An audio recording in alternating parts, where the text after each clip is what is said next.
인터뷰.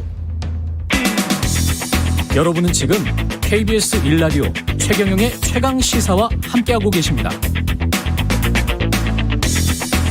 네, 이재명 경기도지사 대선 후보 선출 직후에 국가 주도의 강력한 경제 부흥을 이루겠다 이런 의지를 피력했고요. 그러면서 프랭클린 루즈벨트 전 미국 대통령을 롤 모델로 제시하기도 했습니다. 이재명표 기본소득의 설계자로 평가받는 분인데요. 강남은 한신대학교 교수 연결돼 있습니다. 안녕하세요.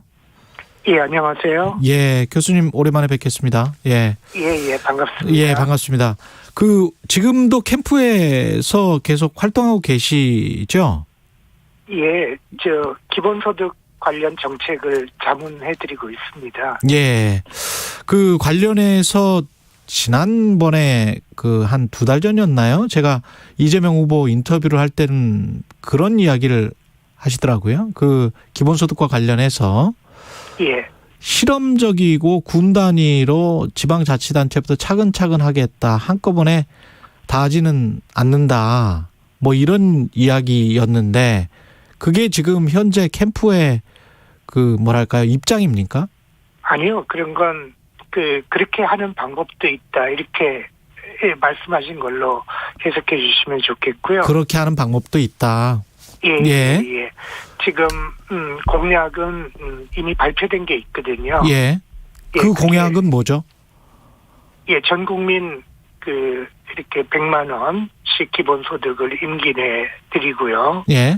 또 청년에게는 100만 원 추가로 연 200만 원을 드리면서 임기 내에 전 국민에게 100만 원. 예.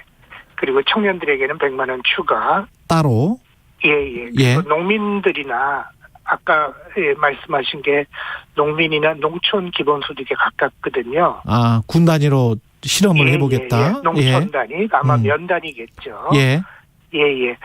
그런 것들은 추후에 이제 아직 본선 기간이 남았으니까요. 예. 예, 추후에 발표하실 겁니다. 그리고 이제 그 재원은 기본소득 국토보유세와 기본소득 탄소세로 한다. 이게 공약이 발표된 거죠. 예. 이 국토보유세와 탄소세로 관련한 기본소득과 관련된 재원이 충분히 이루어집니까? 마련이 됩니까? 예. 공약에 필요한 재원은 한 60조 정도였는데요. 1년에요? 공약 발표. 예. 근데 지금 재원으로 이렇게 준비하고 있는 건 100조가 넘기 때문에요. 예. 그 중에서 일부만 활용하면 되겠습니다, 재원은. 근데 세금이라는 게 결국은 이제 조세 법정주의니까 국회에서, 통과가 돼야 될 거잖아요. 예. 내는 사람들의 저항이 상당히 많을 것 같은데. 그것도 충분히 이제 정치적으로 감안을 하시고 지금 뭔가 입안을 그렇죠. 하시는 거겠죠? 예. 그래서 보통은 그러니까 이제 이재명 후보의 기본소득 공약은 재원이 국토보유세하고 탄소세거든요. 그래서 이 두 조세는 사실은 더 중요한 목적이 이 경제 개혁을 하는 겁니다. 그래서 국토보유세를 부과해야 이 부동산 투기가 억제되고 이 부동산 가격이 안정되거든요. 그리고 또 탄소세가 부과되어야 탄소 중립으로 쭉 진행해 나갈 수가 있거든요. 이제 그러니까 그런 주된 목적을 달성해야 되는데요. 그래서 누구나 다 필요성을 느끼지만 지금 말씀하신 대로 조세 저항이 매우 큰 조세들이거든요. 그래서 국토보유세는 집을 가진 사람들이 다 내야 되잖아요. 뭔가 더 내야 되잖아요. 이렇게 토지세를. 그리고 탄소세도 전기값이 오르고 휘발유 값이 오르고 모든 물가가 다 오르잖아요. 그래서 조세 저항이 큰데 이것을 기본소득하고 연결시키는 것은 적어도 저소득층하고 중산층은 오히려 받는 게 더 많도록 하겠다. 그렇게 설계를 하겠다. 실질 소득이 감소하지 않도록 하겠다. 이제 이런 원칙이거든요. 적어도 저소득층과 중산층은. 예. 근데 반대하는 측의 주장은 이걸 왜 해야 되느냐. 그렇게 이제 돈이 있으면 세금을 걷어서 그 저소득층 말씀하셨지만 정말 빈곤층에게 두텁게 지원을 하고 하는 게 낫지 않느냐. 이건 포퓰리즘 아니냐. 이런 이제 반론이 나옵니다. 늘. 예. 그런데 돈을 거둘 수가 없죠. 저소득층만 줘가지고는. 아, 저소득층만 줘서는. 예, 전기값이 가령 2030년에 지금보다 2배로 오르는데. 예. 그렇게 마련한 돈을 저소득층만 준다 그러면 사람 중산층이 어떻게 견디겠습니까? 전기값이 2배가 되면요. 그렇겠죠. 그리고 차량 운행비가 지금 한 달에 20만 원 나오는 분들이. 네. 2030년 이렇게 가면 뭐 차량 운행비가 50만 원도 넘을 수도 있잖아요. 예. 예, 그거를 감당할 수가 없죠. 예, 어떤 정부도, 그렇게 보편적으로 그렇게 오르는 걸 아무리 지구를 살린다는 숭고한 목적이라도 견딜 수가 없는 거거든요. 예, 그렇기 때문에 저소득층만 주겠다라고 하면 조금은 탄소세를 부과할 수 있을 거예요. 예, 아주 낮은 세율로는. 예. 뭐, 한 달에 물가가 전기값이 한 10만 원 내던 전기값이 11만 원 올랐다. 이 정도는 참겠지만. 예. 그 정도 해가지고 탄소 중립이 달성되지 못하거든요. 예, 그러니까, 이 저소득층만 주겠다는 분들은 대개 세금을 걷겠다는 의지가 사실은 없는 겁니다. 아, 증세 의지가 없다? 예. 증세를 했다면 저소득층만 주겠다 이런 뜻이죠. 예. 그렇게 말씀하신 어떤 후보도 증세를 하겠다라고 공약을 못 하거든요. 그렇군요. 그런 의미에서 그러니까 더 주기 위해서 더 거둘 수밖에 없다라는 그런 의미시군요. 그리고 그게 근데 지금 토지 보유세하고 탄소세는 조금 더 다른 게요. 예. 이게 이제 개혁을 위한 조세잖아요. 예.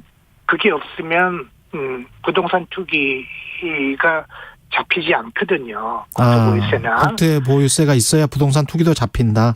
그렇죠. 예. 그런데 국토보유세를 안 하고 뭐 돈이 있다면 가난한 사람만 주겠다 그러면 부동산 개혁을 포기하는 거죠. 예, 할 수가 없으니까요. 탄소도 마찬가지고. 예.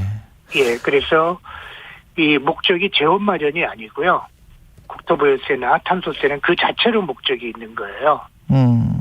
그래서 이런 조세를 우리가 교정과세라고 하거든요. 예, 그래서 부동산을 가지면 세금을 많이 낸다 그러면 부동산 수익률이 떨어지잖아요. 그렇죠. 다른 자산에 비해서. 예. 그러면 뭐 금융자산이나 다른 자산으로 돈 있는 분들이 투자하게 되는 거죠. 흘러가겠죠, 돈이 그쪽으로. 예, 더 생산적인 분야로.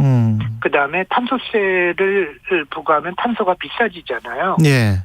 그럼 사람들은 탄소가 작게 들어간 물건을 소비한다든지 전기도 절약하고 자기 집에 태양광 발전도 설치하고 그런 거잖아요. 알겠습니다.